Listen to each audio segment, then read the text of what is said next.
Troll Patrol, and went out today for, we were probably out 5 hours fishing. We went 4 for 8. Nothing super spectacular. We had a minor catastrophe with a broken rod holder on one of my Canon Downriggers.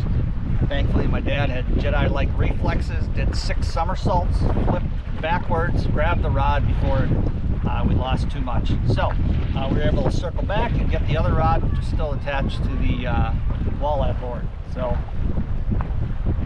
could have been much worse. Anyway, thanks for tuning in. Please like and subscribe.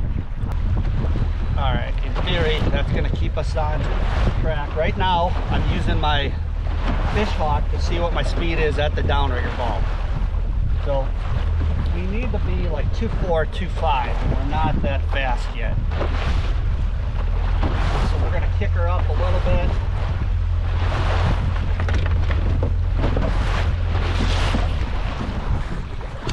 Hey, it's Chad, Troll Patrol. We had a minor catastrophe.